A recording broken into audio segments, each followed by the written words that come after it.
Salam dostlar, bu günləri biz Sense maşını haqqında danışacağıq. Hexabox-da olan FreeBSD, yəni OpenBSD əsasında qurulan bir maşındır. Dərsə başlamışdan qabaq həmişə dediyimiz kimi istifadə olunan texnika, texnologiyalar yalnız tədris üçün nəzərdə tutulub. Digər maşınlarda bu bilikləri tətbiq etmək qadağandır.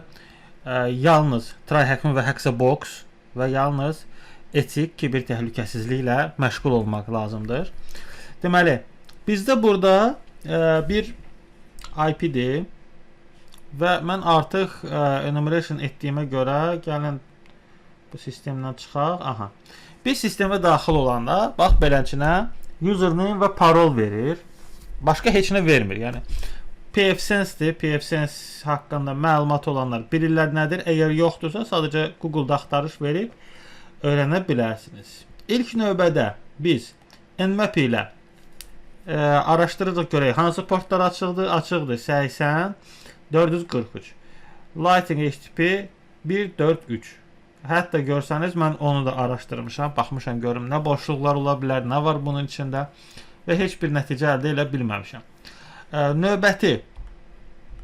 Növbəti GoBuster ilə TXT faylları axtarmışam və burada 2 dənə fayl. Biri changelogdur. Bunu beləçinə kopyalayıb baxmaq da olar. Copy link adresidir. Mən bilən changelogu baxmışıq. Hə. Burada sadəcə security changelog verir. Növbəti isə bizə verən 200 system user txt-dir. System user txt-də bizdə artıq username verir və company defaults verir. Company defaults nə deməkdir?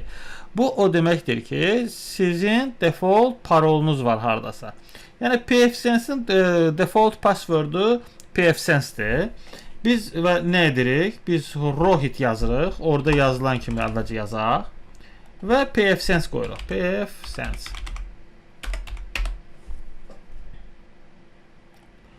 Aha, nəsə, biz exploit elədiyimizə görə artıq aha. Tak, Rohit biz xırda hərflə, kiçik hərflərlə yazırıq. Login. Aha. Biz daxil olduq. Biz daxil olandan sonra baxırıq ki, burada shell atmağa heç nə yoxdur da belə baxanda. PHP shell-ı qoymaq üçün yer yoxdur ümumiyyətlə bu sistemdə. Və belə şeylər olanda CTF həll eləyirsinizsə, ilk öncə baxın, bax bunu araşdırmalısınız. pfSense release axtarış verəndə exploitlar çıxacaq. Mən burada exploitlardan, deməli exploit DB-dən bunu tapdım. Command injection ancaq bir dənə bu exploit çıxır. Həmin bu script search exploit-da da var və belə deyək, mən hər ikisini yazmışam. Deməli Python skripti ilə belə baxanda biz nə edirik?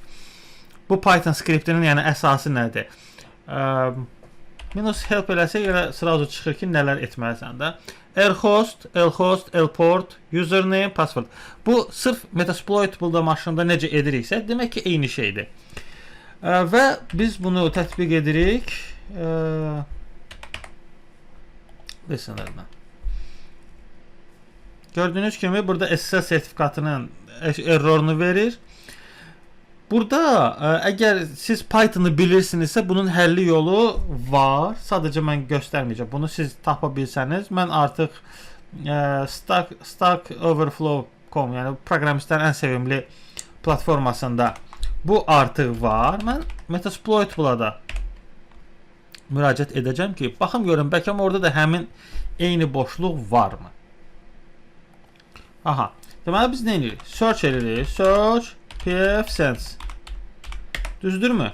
Search pfSense edəndə bizə 9 bölmə verir və fikir verin. Siz deyəcəksiniz ki, mən hardan bilirəm ki, bu bizə lazım olan exploitdir və yaxud da ki, deyərsiniz ki, brute force eləyək.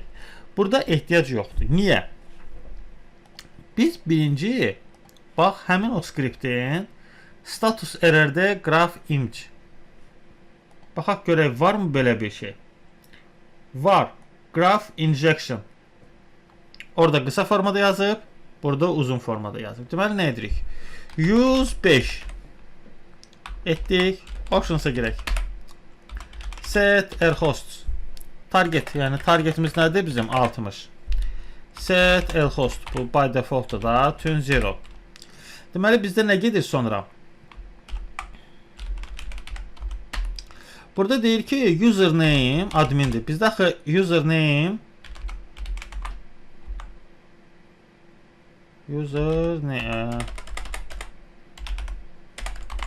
caps lock məndə niyə açıldı? Ha. Username Rohit run. Aha. Payload successful executing. Biz artıq maşına daxil olmağa cəhdimiz görək. Məncə cəhdimiz düz gəlməlidir. Hə, burada bu arada bunu bağlayaq. Aha.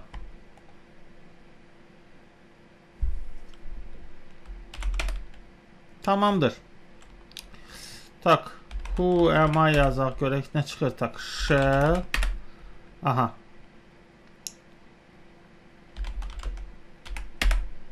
Root bəsit maşınlardan biri idi. Ümid edirəm ki, bu dərs sizə yeni biliklər verdi. Çalışın. Maşınlar üzərində öyrənin, biliklərinizi təkmilləşdirin və bundan əlavə olaraq həmişə dediyim kimi bu biliklər yalnız tədris üçün nəzərdə tutulub, digər maşınlarda istifadəsi qəti qadağandır. Əgər videonu bəyəndinizsə, comment, like qoymağı unutmayın, dostlarınızla paylaşmağı da yaddan çıxartmayın. Nə qədər çox like, comment olsa, əlbəttə ki, YouTube'un da alqoritmi bizim videoları daha yuxarı qaldıracaq və mən çalışıram ki, kiber təhlükəsizlik üzrə olan videolar daha çox olsun, daha çoxlu şəxslər bu haqda maariflənsin. Çünki siz əgər hücumu bilirsinizsə, ondan qorunmağı da biləcəksiniz və əlbəttə ki, TryHackMe-də olan mövzuları da biz paralel olaraq paylaşacağıq ki, siz gələcəkdə artıq kiber hücumların da qarşısını almağı biləsiniz. Hamınıza uğurlar, kommentlərinizi gözləyirəm.